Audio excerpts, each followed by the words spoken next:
மாண்புமிகு பேரவைத் தலைவர் அவர்களே, தமிழ்நாட்டின் கருவூலம் எப்படி திசை மாறி உருமாறி தேய்ந்து ஓய்ந்து கிடைக்கிறதுன்னு சொன்னாங்க.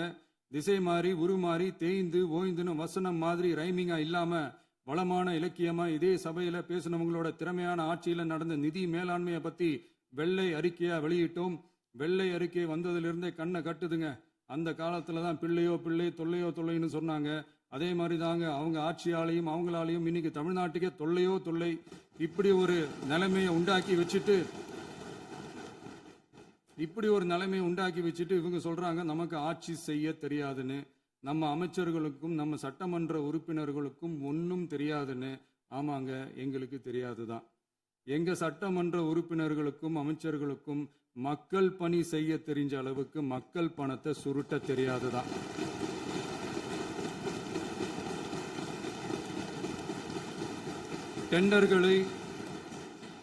டெண்டர்களை முறைப்படுத்த தெரிஞ்ச அளவுக்கு அதோட ரேட்டை உயர்த்தி ஊழல் செய்ய தெரியாதுதான். பதவி உயர்வு வழங்கவும் பணி இடமாற்றம் கலந்தாய்வு நடத்தவும் தெரியுமே தவிர பதவி உயர்வுக்கும் பணியிட மாற்றத்திற்கும் பணம் பறிக்க தெரியாதுதான். புதிய பணியிடங்கள் உருவாக்க தெரியுமே தவிர அந்த பணியிடங்களை பணத்துக்கு விற்க தெரியாதுதான். கோயில்கள்ல நடக்கிற நிர்வாக சீர்கேட்ட தடுக்க நீங்க பேசுங்க, நீங்க கண்டிப்பா பண்ணுங்க. கோயில்கள்ல நடக்கிற நிர்வாக சீர்கேட்ட தடுக்க தெரியுமே தவிர கோயில் பணத்தை கொள்ளையடிக்க தெரியாதுதான். தங்கத்தை உருக்கி தாரை வார்க்க தெரியாதுதான். கனிம வளத்தை பாதுகாக்க தெரிஞ்ச அளவுக்கு கனிமத்தை வித்து கொள்ளையடிக்க தெரியாதுதான். அரசு வருமானத்தை அரசு கஜானாவுக்கு மாத்த தெரிஞ்ச அளவுக்கு அந்த பணத்தை தனிப்பட்ட கஜானாவுக்கு மடை மாத்த தெரியாதுதான். போதை கலாச்சாரத்தை தடுக்க தெரிஞ்சவங்களுக்கு போதை கலாச்சாரத்தை வளர்க்க தெரியாதுதான். நம்ம குடும்பத்தில் இருக்கிற பாட்டி அம்மா அக்கா தங்கச்சி குழந்தைங்களை பெண்களை மதிக்க தெரிஞ்சவங்களுக்கு ஓசி பஸ் 1000 ரூபாய் கேஸு இப்படியெல்லாம் பேச தெரியாதுதான். எங்க உறுப்பினர்களுக்கும் அமைச்சர்களுக்கும் மக்கள் சேவை தெரிந்த அளவிற்கு சுயநல தேவையை செஞ்சிக்க தெரியாதுதான். அதனாலதான் சொல்றோம், எங்களை பார்த்து எதுவும் தெரியாதுன்னு சொல்றவங்களுக்கு சொல்றோம், இதெல்லாம் எங்களுக்கு தெரியாதுதான். உங்களை மாதிரி முறைகேடுகளை செய்யறத நாங்க தெரிஞ்சுக்கவும் போறதில்ல, தெரிஞ்சுக்கவும் ஆசைப்படல. அத கடைசி வரைக்கும் எங்களுக்கு தெரியாமலே இருந்துட்டு போகட்டும். அதனால நாங்களும் எங்க மக்களும் வெரி வெரி ஹாப்பி தான். மாண்புமிகு பேரவைத் தலைவர் அவர்களே, எதிர்ப்பவர்கள் எதிர்க்கட்சி என்பதற்காக எங்கள் ஆட்சி மீது 1000 பழி போடலாம். ஆனாலும் தமிழக மக்களுக்கு உண்மையை உணர்த்த வேண்டியது நம்மளோட கடமை. மின்வெட்டை பொறுத்தவரை தமிழ்நாடு மின்மிகை மாநிலமாக இருந்தாலும் கடந்த காலங்களில் ஏற்பட்ட நிர்வாக குளறுபடிகளும் மின்சார சாதனங்கள் மற்றும் மின் மாற்றிகளில் ஏற்படும் பழுதாலும் வேண்டுமென்றே சிலரின் நடவடிக்கைகளாலும் இந்த மின்வெட்டிற்கு காரணமாக உள்ளது. மின் விநியோக மீட்பு நடவடிக்கைகளை ஒருங்கிணைப்பதற்காக எதிர்பாராமல் இரவு நேரங்களில் ஏற்படும் மின் தடங்களை விரைந்து சரி செய்வதில் 10 உயர்மட்ட கண்காணிப்பு குழுக்கள் மற்றும் 125 சிறப்பு மின் தடை நீக்க ரோந்து வாகனங்கள் வழங்கப்பட்டு 24 மணி நேரமும் கண்காணிக்கப்படுகிறது. கூடுதலாக தற்போது 77 புதிய மின் தடை நீக்க மையங்களும் உருவாக்கப்பட்டுள்ளன. விரைவில் இந்த மின்வெட்டு நிலைமை அறவே நீக்கப்படும். மாண்புமிகு பேரவைத் தலைவர் அவர்களே, நம்ம விவசாயிகள் எல்லாரும் நம்மளை நல்லா புரிஞ்சுக்கிட்டு தமிழக வெற்றி கழகத்தை ஏத்துக்கிட்டாலும் எதிர்கட்சிகளோட தூண்டுதலால சில இடங்கள்ல சில போராட்டங்கள் நடக்குது. எதிர்கட்சிகள் என்னதான் சித்து வேலை செஞ்சாலும் விவசாய பெருமக்கள் எல்லாரும் நம்ம ஆட்சி அவங்களுக்கான ஆட்சி தான் நல்லா புரிஞ்சுதான் வச்சிருக்கிறாங்க. இந்த வருஷம் எல்னினோ விளைவா எப்பவும் இருக்கிறத விட இந்த டைம் மழை குறையுங்கிறதையும் நம்ம விவசாயிகள் உணர்ந்துதான் இருப்பாங்க. இருந்தாலும் நம்ம அரசு நம்ம விவசாயிகளோட வாழ்வாதாரத்துக்காக பக்கபலமாகவும் உறுதியாகவும் துணை நிற்கும்ங்கிறத தெரிவிச்சுக்கிறோம்.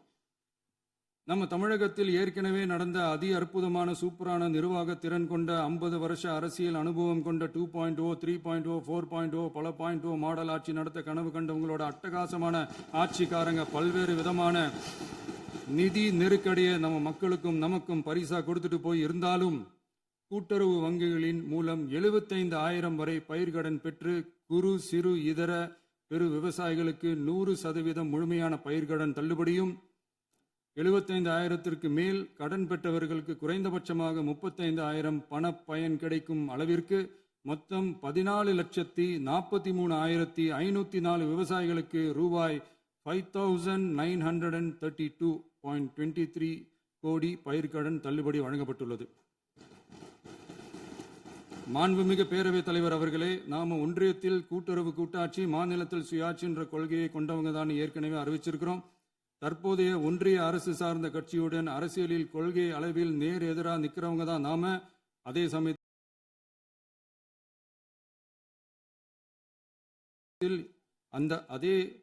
அதே சமயத்தில் எதுக்கெடுத்தாலும் கண்ணை மூடிக்கிட்டு ஒன்றிய அரசோட மோதல் போக்கை விரும்புறவங்க நாம இல்ல. நமக்கு எப்பவுமே தமிழகத்தின் வளர்ச்சி மட்டும்தான் முக்கியம். அதுக்காக நம்மளோட அரசியல் ரீதியான கொள்கைகளையோ மாநில உரிமைகளையோ கொஞ்சம் கூட விட்டு கொடுக்கவே மாட்டோம். அதுல ரொம்ப தெளிவாகவும் உறுதியாகவும் இருக்கிறோம். இனியும் இப்படித்தான் இருப்போம். அதுல ஒருபோதும் மாற்றமே இருக்காது. அதனால இதுல யாரு திசை திருப்ப வேலையில் ஈடுபட்டாலும் அவங்க எல்லாரும் மக்கள் மத்தியில் தோற்பது உறுதி. எனவே நம்ம மக்களுக்கோ சிறுபான்மை சகோதரர்களுக்கோ நம்ம ஆதரவு இயக்கங்களுக்கோ எந்தவித சந்தேகமும் வேண்டாம். நாம் யாரோட டீமும் இல்ல. நாம எப்பவுமே பியூரான பீப்புள்ஸ் டீம். இன்னும் சொல்ல போனா நாம secular team, social justice team. மாண்புமிகு பேரவைத் தலைவர் அவர்களே, அரசு விழாக்கள், கல்வி நிறுவனங்கள் மற்றும் பல அதிகாரப்பூர்வ நிகழ்ச்சிகளோட தொடக்கத்தில் நம்ம தமிழ்தாய் வாழ்த்த பாடுறது தான் வழக்கமா இருக்கு. தமிழ்தாய் வாழ்த்த பொறுத்த வரைக்கும் நம் அரசு இதுல நம்மளோட உறுதியான நிலைப்பாட்டை ஒன்றிய அரசுக்கு மிக தெளிவா தெரிவிச்சிருக்கு. அது இல்லாம இதில் மாநில அரசின் கொள்கைக்கு ஏற்ப ஒன்றிய அரசின் அறிவிக்கையில் திருத்தம் மேற்கொள்ள கோரிக்கையும் விடுக்கப்பட்டுள்ளது. நீட் தேர்வை பொறுத்தவரை கிராமப்புற மற்றும் பொருளாதார ரீதியாக பின்தங்கிய மாணவர்களுக்கு சமமான வாய்ப்பை வழங்குவதில்லை. மருத்துவ கல்வியில் சமூக நீதி மற்றும் சம வாய்ப்பை நீட் பாதிக்கிறது என்பதை உணர்கிறோம். எனவே மருத்துவ படிப்புகளுக்கான சேர்க்கையை 12ஆம் வகுப்பு மதிப்பெண்களின் அடிப்படையில் நடத்த வேண்டும் என்று நமது அரசு வலியுறுத்தி வருகிறது. மத்திய அரசிடம் நீட்டிலிருந்து தமிழ்நாட்டிற்கு விலக்கு வழங்க வேண்டும் என்று கோரிக்கை விடுத்துள்ளது. மாண்புமிகு பேரவைத் தலைவர் அவர்களே, பேரறிஞர் அண்ணா அவர்கள் தலைமையிலான அரசு 1968இல் இருமொழி கொள்கையை நடைமுறைப்படுத்தியது. தமிழ் ஆட்சி மொழி, தமிழ் மொழியை பாதுகாப்பது, மாணவர்களுக்கு ஆங்கிலத்தின் மூலம் உலக அளவிலான வாய்ப்புகளை வழங்குவது, எந்த ஒரு மொழியையும் கட்டாயமாக திணிப்பதை தவிர்ப்பது மற்றும் எதிர்ப்பது, நிலத்தின் மொழி மற்றும் பண்பாட்டு அடையாளத்தை பேணுவது என்பதை நம் தமிழக வெற்றிக் கழக ஆட்சி ஏற்றுக்கொண்டுள்ளது. எனவே தமிழ்நாட்டில் தமிழ் ஆட்சி மொழி மற்றும் இருமொழி கொள்கை என்பதில் நமக்கு மாற்று கருத்தே இல்லை. மாண்புமிகு பேரவைத் தலைவர் அவர்களே, கடந்த 11/6/2026 அன்று நடந்த நிதி ஆயோக் கூட்டத்தில் தமிழ்நாடு அரசின் சார்பாக கலந்து கொண்டு வறுமையற்ற தமிழ்நாடு இயக்கம் உருவாக்க தேவையான நிதியையும், தமிழ்நாட்டுக்கு 2 எய்ம்ஸ் மருத்துவமனைகளை தருமாறும், மருத்துவம் மற்றும் பல் மருத்துவ படிப்பிற்கு 12ஆம் வகுப்பு மதிப்பெண் அடிப்படையில் இடங்களை நிரப்புதல் குறித்தும், செயற்கை நுண்ணறிவு தொடக்க நிறுவன வளர்ப்பு மையங்கள் தமிழ்நாட்டில் அமைக்கவும், இளைஞர் திறன் மற்றும் வேலைவாய்ப்பு இயக்கம் செயல்படுத்த வேண்டியும், பெண்கள் தலைமையிலான வளர்ச்சி குறித்தும், மீனவ சமுதாயங்களின் வாழ்வாதாரம் மற்றும் மீன்பிடி படகுகள் மற்றும் மீனவர்களை விடுவித்தல் குறித்து நிரந்தர நடவடிக்கை எடுக்க வேண்டியும், காலநிலை தாங்கும் தன்மை பெருந்திட்டம் 2045இல் கீழ் விண்வெளி உற்பத்தி மையத்தை தேசிய விண்வெளி உற்பத்தி மையமாக அறிவிக்க கோரியும், தமிழ்நாட்டில் சாலை போக்குவரத்து, நெடுஞ்சாலை மற்றும் ரயில்வே அமைச்சகத்தின் மேம்பாட்டு குறித்தும், அனைத்து கிராமங்களையும் டிஜிட்டல் இணைப்பு வசதி ஏற்படுத்துதல் குறித்தும், கூட்டு குடிநீர் திட்டம் தொடரவும், அரசின் விழாக்களில் தமிழ்தாய் வாழ்த்துக்கான முதலிடத்திற்கான கோரிக்கையும், மேகதாது அணை கட்டுமான நிறுத்தத்தை உறுதிப்படுத்தவும், மாநிலத்தின் மீது மும்மொழி கொள்கையை வற்புறுத்தாமல் புதிய கல்விக் கொள்கையை திணிக்காமல் தமிழகத்திற்கான கல்வித் தொகை ரூபாய் 3,284 கோடியை விடுவிக்க கோரியும், ஆண்டுதோறும் 5 லட்சம் இளைஞர்களுக்கு உதவித் தொகையுடன் கூடிய பணியினை தொழில்நுட்ப பயிற்சி வழங்க ஒத்துழைப்பு வழங்குமாறும், ஒகேனக்கல் 3ஆம் கட்ட கூட்டு குடிநீர் திட்டத்திற்கான நிதி ரூபாய் 2,283.40 விடுவிக்கவும், வேலை வாய்ப்பு மற்றும் வாழ்வாதாரத்துக்கான உத்தரவாத திட்டத்தின் கீழ் வேலை வாய்ப்புகளை உருவாக்க உடனடி நடவடிக்கை மேற்கொள்ள வேண்டியும் மற்றும் திருக்குறளை தேசிய இலக்கியமாக அறிவிக்குமாறும் தமிழ்நாடு சார்பில் பேசியுள்ளோம் என்பதை தெரிவித்துக் கொள்கிறோம்.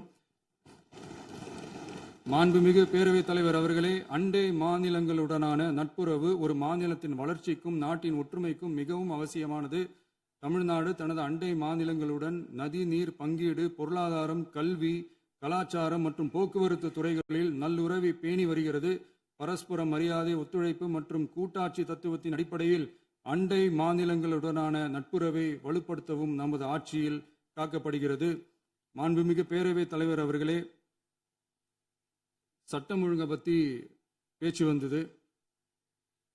சட்டம் ஒழுங்கு சரியா இருக்கணும் அப்படின்றதுல எங்களுக்கு மாற்று கருத்தே கிடையாது. கண்டிப்பா லா அண்ட் ஆர்டர் கரெக்டா இருக்கணும், கரெக்டா இருக்கும், இருக்க வைப்போம். அதே மாதிரி பெண்கள் பாதிக்கப்படுறதையும் இங்க யாராலையும் சகிச்சுக்கவே முடியாது. அதுக்கான கடுமையான நடவடிக்கைகள் நம்ம அரசு எடுத்துக்கிட்டு இருக்கிறோம். இந்த சிங்கப்பெண் சிறப்பு அதிரடிப்படை கூட அதுக்கான ஒரு ஃபர்ஸ்ட் ஸ்டெப் தான். அதே மாதிரி இந்த போதைப் பொருள் நடமாட்டம் அதை கண்ட்ரோல் பண்ணுறதுக்கும் நம்ம அரசு கடுமையான நடவடிக்கைகள் எடுத்துக்கிட்டு இருக்கிறோம். அதையும் கண்டினியூ பண்ணி எடுப்போம். மாண்புமிகு பேரவைத் தலைவர் அவர்களே, இப்போ நான் சொன்ன இந்த பிரச்சனைகள்லாம் 2026 போன மாதம் மே மாதம் 10ஆம் தேதி புதுசாக வந்துடல. இதெல்லாம் பல வருஷமாக இருக்கிற பிரச்சனைகள் தான், பல வருஷமாக கண்டுக்காமல் விட்ட பிரச்சனைகள் தான். இன்னைக்கு எதிர்கட்சிக்காரங்க அதை பற்றி கேட்கும் போது எனக்கு அது அக்கறையாக தெரியல, அவதூறு அரசியலாக தான் தெரியுது, பழி போடுற அரசியலாக தான் தெரியுது. இப்படி அவதூறு பழி போடுறவங்கள பார்த்து ஒன்று தான் கேட்கணும்னு தோணுது. கடந்த 9-10 மாசமா நம்ம ஸ்டேட்ல சட்டம் ஒழுங்கு டிஜிபியே இல்லை. சட்டம் ஒழுங்கு டிஜிபியை போடுங்கன்னு சொல்லி எல்லாம் ஓஞ்சி போயிட்டோம். போன ஆட்சியில் நடந்ததுக்கெல்லாம் இப்பதான் விடையே கண்டுபிடிக்கிறோம் நம்ம ஆட்சியில்.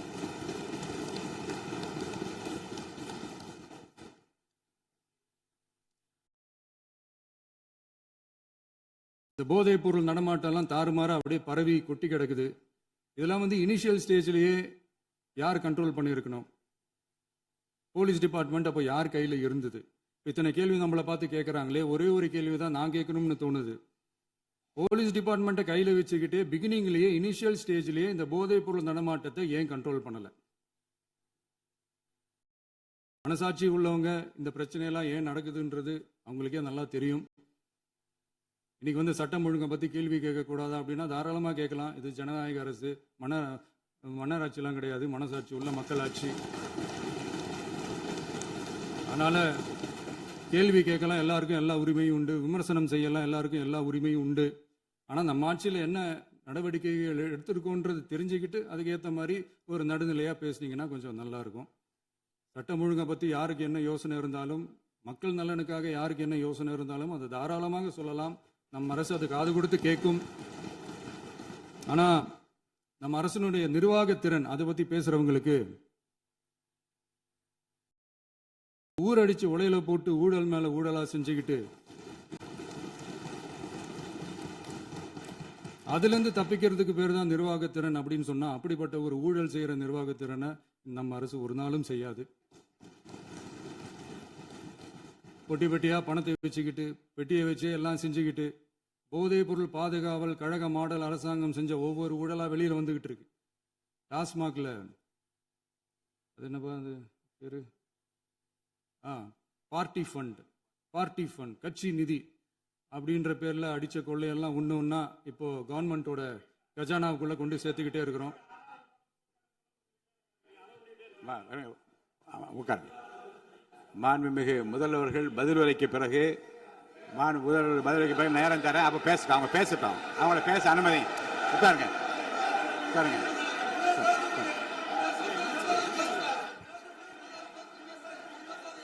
மாண்புமிகு அலோவ் பண்றேன் உட்காருங்க. மாண்பு உறுப்பினர்கள் நீங்க இங்க உட்காருங்க, அமைதியா உட்காரு. நீங்க எல்லாம் உட்காருங்க. உட்காருங்க. மாண்புமிகு நீங்க எல்லாரும் உட்காருங்க. அமைதியா உட்காருங்க. இருங்க, உட்காருங்க. அப்புறம் நீங்க என்ன உட்காருங்க. நான் கொடுங்க, உட்காருங்க. நான் பாயிண்ட் ஆஃப் ஆர்டர் கொடுங்க, நான் கொடுக்குறேன். உட்காருங்க.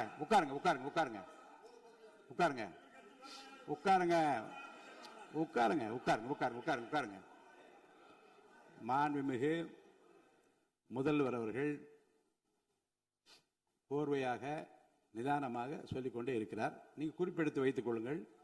பேசி முடித்தவுடன் நான் உங்களுக்கு அவகாசம் தருகிறேன். நீங்க ஒண்ணு சொல்லுங்க, என்ன என்பது நீங்க சொல்லுங்க. உங்க சொல்லுகிற வாய்ப்பை நான் உங்களுக்கு தருகிறேன். இப்போது மாண்புமிகு முதலமைச்சர் உங்கள் உரையை தொடரலாம்.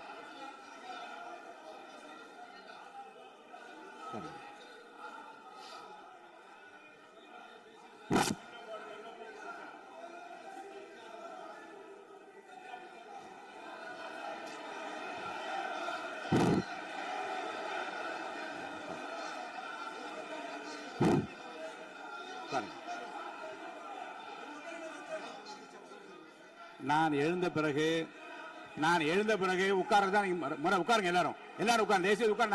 நான் அலோவ் பண்றேன். உட்காருங்க, அமைதியா உட்காருங்க. நான் அலோவ் பண்றேன். அமைதியா உட்காருங்க. அங்க இருந்து குரல் கொடுக்காதீங்க. உட்காருங்க.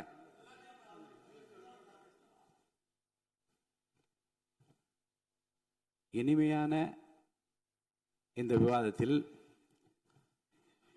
இதுவரை குறுக்கீடுகள் இல்லாமல்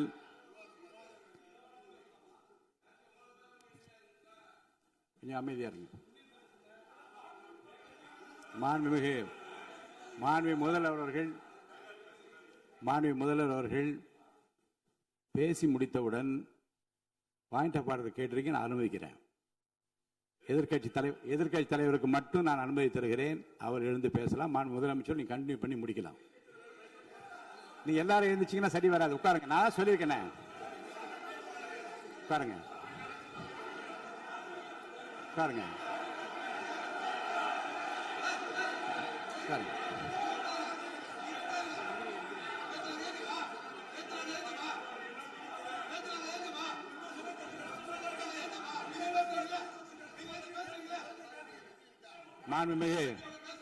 மாண்பு உறுப்பினர் அமைதி காக்க வேண்டும். நேற்று எதிர்க்கட்சி தலைவர் பேசுகிற போதும் அவர் பேசுகிற எல்லாவற்றுக்கும் நான் அனுமதி அளித்தேன். அதில் பாயிண்ட் ஆஃப் கேளுங்க. அந்த விவாதத்தில் கேளுங்க. இப்போதும் மாண்புமிகு முதலமைச்சர் அவர் பேசி முடித்த பிறகு நான் உங்களுக்கு அதுக்குரிய அவகாசத்தை தருகிறேன். நீங்க கேள்வி கேளுங்க. கேட்கிற உரிமையும் விளக்கத்தை பெற்றுக்கொள்ள உரிமை உங்களுக்கு இருக்கிறது. அதற்கு அவகாசம் நான் தருகிறேன்.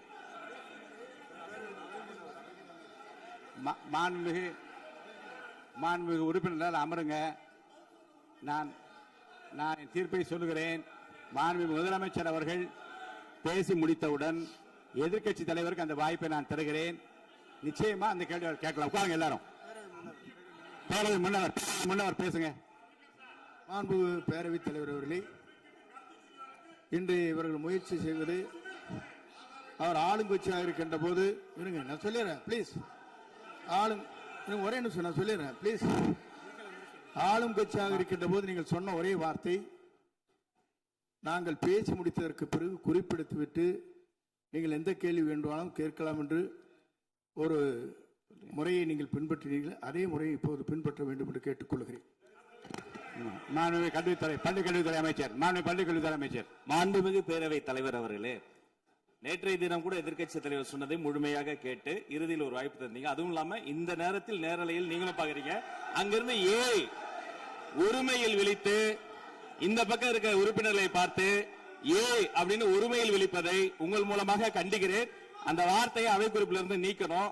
கண்ணியம் காத்து முதல்வர் முழுமையாக பேசுவதை காத்து கண்ணியம் காத்து இந்த சபைக்கு ஒரு மரபு இருக்கிறது. அதை மூத்த உறுப்பினர்கள் பின்பற்றபடி உங்கள் மூலமாக கேட்டுக்கொள்கிறேன். மாண்புமிகு முதலமைச்சர் அவர்கள் உரையை தொடரலாம். நான் தரேன். நான் உறுதியாக மாண்புமிகு முதலமைச்சர் அவர்கள் பேசி முடித்தவுடன் எதிர்க்கட்சி தலைவருக்கு அந்த வாய்ப்பு தரப்படும் என்பதை உறுதியாக சொல்லிவிட்டேன். இடையிலே குறுக்கீடு செய்யாமல் அந்த பேச்சு முழுமையாக பேசி முடிக்க நீங்கள் அனுமதி வழங்க வேண்டும் என்று கேட்டுக்கொள்கிறேன். அமைதியா உட்காருங்க. அவங்க பேசி முடிக்கட்டும். நீங்க கேளுங்க. நான் என்ன சொல்றேன், கேட்கிற உரிமையும் விளக்கத்தை கேட்டு பெற உரிமை உங்களுக்கு இருக்கிறது. ஆனா இடையிலே குறுக்கீடு செய்யாமல் அதை முடிக்கும்படி நான் கேட்டுக்கொள்கிறேன். மாண்புமிகு முதலமைச்சர் அவர்கள் தொடர்ந்து நீங்க பேசலாம்.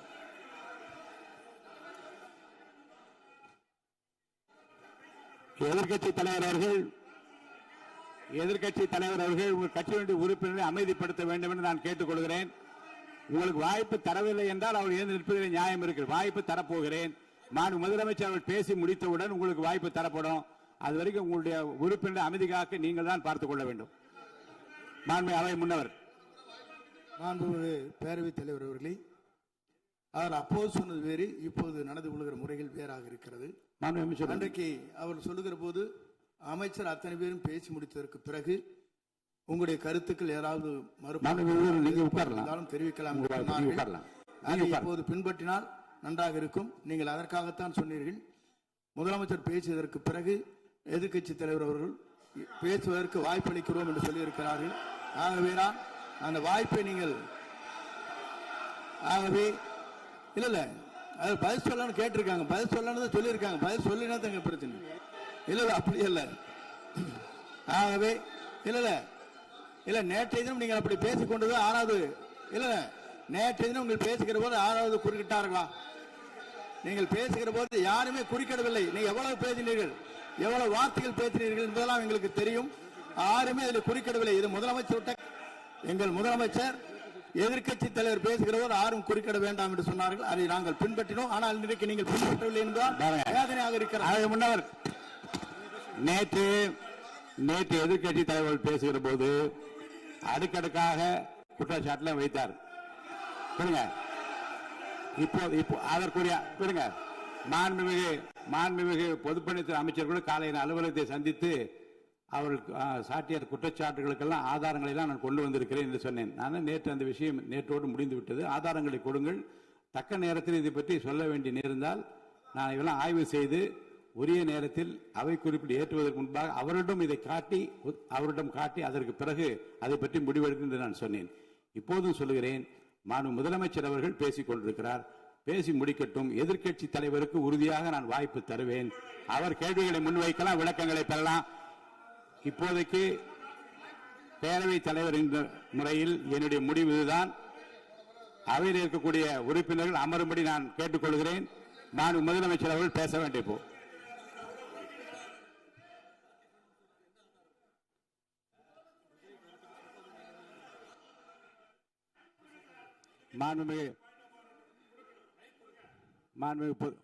இருங்க. அதை முன்னவர் முடிக்கட்டும். பேரவைத் தலைவர் அவர்களே, நேற்றைய தினம் நீங்கள் முழுமையாக பேசினீர்கள். உங்கள் பேச்சுக்கள் எப்படி இருந்தது என்பதும் நாடு அறியும். இருந்தாலும் கூட நாங்கள் அமைதியாக இருந்தோம். இல்ல நீங்க இருங்க. ஒவ்வொரு வார்த்தைக்கு இருங்க. நீங்க மின்வெட்டையில நீங்க சொன்னீங்க. உங்களுடைய முன்னாள் அமைச்சர் ஆற்காடு வீராசாமி இருக்கிற போது மின்வெட்டால் தான் நாங்கள் ஆட்சியே மாறியது என்றெல்லாம் சொன்ன கதையெல்லாம் இருக்கு. அதெல்லாம் சொன்னோம்னாங்க. நாங்களே அமைதியா இருந்தோம். அதுக்கு அங்கே தயவு செய்து எதிர்க்கட்சி தலைவருக்கு வாய்ப்பளிக்கிறார்கள். அந்த வாய்ப்பை நீங்கள் அவர் முதலமைச்சர் பேசியதற்கு பிறகு பேசினால் அழகாக இருக்கும். அவை முன்னர் பள்ளிக் கல்வித்துறை அமைச்சர் மாண்புமிகு பேரவைத் தலைவர் அவர்களே, அவர் ஒரே ஒரு வார்த்தையை தான் சொன்னார். பார்ட்டி ஃபண்ட் என்ற வார்த்தையை கேட்டு எதிர்க்கட்சி நண்பர்கள் கோபப்படுகிறார்கள். ஆனால் அதன் மீது உங்களுக்கு பாயிண்ட் ஆஃப் ஆர்டர் தருவதாகவும் நீங்கள் சட்டப்பேரவைத் தலைவர் சொல்கிறீர்கள். நேற்றைய தினம் இதே போல வெற்றி தலைவர் அவர்களினுடைய வழிகாட்டில் வளர்ந்த நாங்கள் சகிப்புத்தன்மையோடு அவர்கள் பல வார்த்தைகள் சொன்னார்கள். புதிதாக சோஃபா மாடல் என்றார்கள், குதிரை பேரம் என்றார்கள், எத்தனையோ வார்த்தைகள் சொன்ன போது சகிப்புத்தன்மையோடு அதை கேட்டு பொறுமையாக இருந்தோம். இவர்கள் குதிரை பேரம் எல்லாம் அவைக்குள் நீக்கப்பட்டு விட்டது. சரி, சோஃபா மாடல் என்று சொன்னார்கள். ஆதாரம் கேட்டு இப்படி எழுந்து நாங்கள் கொந்தளிக்காமல் ஒரு சட்டமன்றத்தில் ஒரு உறுப்பினர் எப்படி நடந்து கொள்ள வேண்டும் என்பதற்கு எடுத்துக்காட்டாக தமிழக வெற்றி கழகத்தின் உறுப்பினர்கள் நடந்து கொண்டார்கள். இப்போது மதிப்பிற்குரிய எதிர்க்கட்சி தலைவர் அவர்களே, உங்கள் ஊடாக நான் கேட்பது என்னவென்றால், அவர்களினுடைய கட்சி உறுப்பினர்களை அவர் அமைதிப்படுத்தி முதல்வர் அவர்கள் உரையை முழுமையாக கேட்டு சகிப்புத்தன்மைக்கு சட்டமன்றத்தில் இந்த பக்கம் மட்டுமல்ல அந்த பக்கமும் எடுத்துக்காட்டாக இருப்பதற்கு அவர் வழிவகை செய்ய வேண்டும் என்று உங்கள் மூலமாக கேட்டுக்கொள்கிறேன். பொதுப்பணித்துறை அமைச்சர்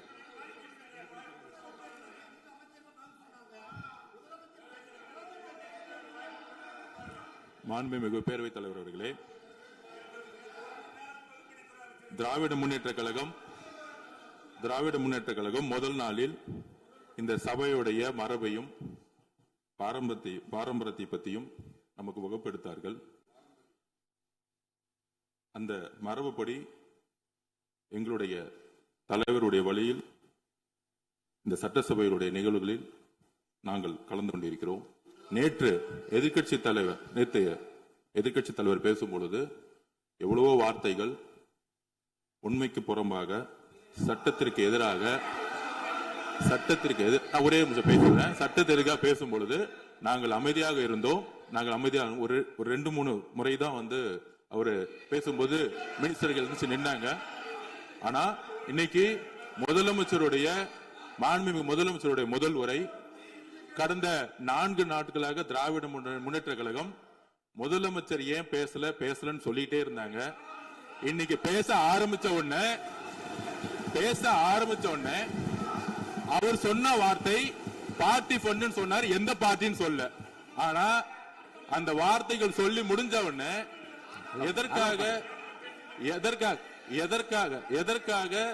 எதற்காக முதலமைச்சருடைய பேச்ச இவங்க குறுக்கிறாங்கன்னு தெரியல.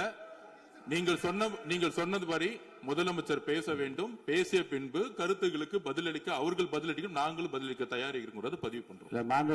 மாண்புமிகு முதலமைச்சர் அவர்கள்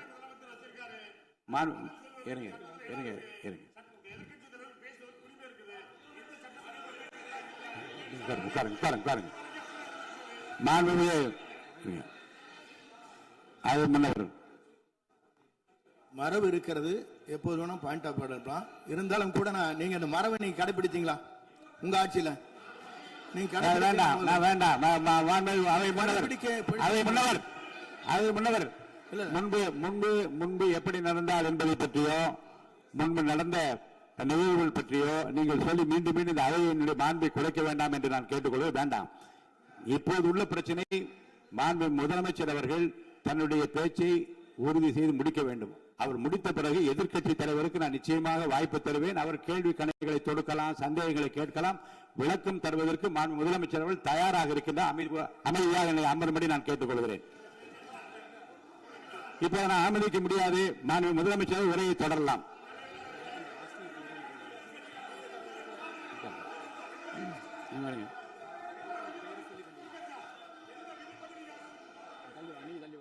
மாண்புமிகு உறுப்பினர் ஆஸ்டின் உங்க இடத்துல போய் உட்காருங்க. மாண்புமிகு உறுப்பினர் ஆஸ்டின், நீங்க ஒரு மூத்த உறுப்பினர், சபை விதிகளை நன்கு தெரிந்த ஒரு உறுப்பினர், நீங்க போய் இடத்துல உட்காருங்க. முதல்ல மாண்புமிகு முதலமைச்சர் அவர்கள் உரையை தொடரலாம். இப்போது எந்த விதமான பாயிண்ட் ஆஃப் ஆர்டர்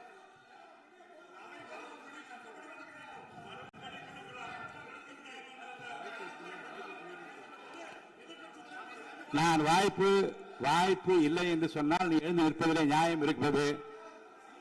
உட்காருங்க. வாய்ப்பு உறுதியாக எதிர்க்கட்சி தலைவருக்கு பாயிண்ட் ஆஃப் ஆர்டர் மட்டுமல்ல, உட்கார்ந்து அவர் பேசிய பேச்சுக்களை என்னென்ன இருங்க என்ன என்ன என்ன என்ன என்ன உங்களுக்கு சந்தேகம் இருக்கிறதோ, வினாக்கள் இருக்கிறதோ அதை நீங்க கேட்கலாம். அவர் பதில் சொல்வதற்கு தயாராக இருக்கிறார். பேசி முடிக்கின்ற வரை அமைதி காக்கும்படி உங்களை நான் கேட்டுக்கொள்கிறேன். மாண்புமிகு எதிர்க்கட்சி தலைவர் முழு ஒத்துழைப்பை நீங்கள் தர வேண்டும் என்று நான் எதிர்பார்க்கிறேன்.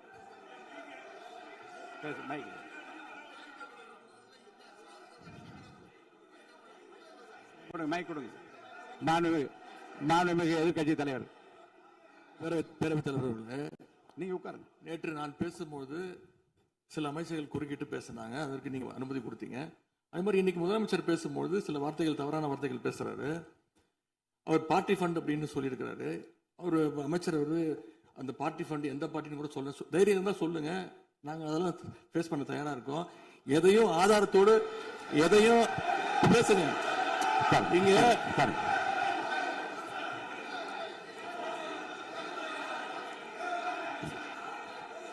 அது மாதிரி பேரவைத் தலைவர் அவர்களே, நேற்று நான் பேசி முடிஞ்சோடனே நீங்க அவை முடிஞ்சிருச்சுன்னு சொல்லிட்டீங்க. நாங்கெல்லாம் வீட்டுக்கு போயிட்டோம். வீட்டுக்கு போய் டிவி போட்டு பார்த்தா அங்க இன்னொரு அமைச்சர் இன்னும் பதில் சொல்லிட்டே இருந்திருக்கிறாரு. அதற்கெல்லாம் நாங்க இப்ப என்ன பதில் இது, என்ன மரபு இது? நீங்க இப்ப பேசிக்கிட்டே இருப்பீங்களா? நாங்க பார்த்துக்கிட்டே இருக்கணுமா? அதே மாதிரி இன்னைக்கு முதலமைச்சர் அவர்கள் பேசும்போது நாங்களும் அமைதியா கேட்டுட்டு தான் இருந்தோம். ஆனா சில கருத்துக்கள் அவர் பேசும்போது அதை நாங்க அனுமதிக்க முடியாது. ஆதாரத்தோடு ஏதாவது பேசணும்னா, குற்றச்சாட்டுகள் சொல்லும் போது ஆதாரத்தோடு சொன்னீங்கன்னா அதை நாங்க ப்ரூவ் பண்றதுக்கு தயாராக இருக்கு. மாண்புமிகு உறுப்பினர் அவர்கள் இருங்க. நேற்று மாண்புமிகு எதிர்க்கட்சி தலைவர்கள் பேசியதும் மாண்புமிகு பொதுப்பணித்துறை பேசியதும் ஆதாரம் இல்லாமல் பேசக்கூடாது என்று நான் சொன்னேன். ஆய்வு செய்து நீக்கப்பட்ட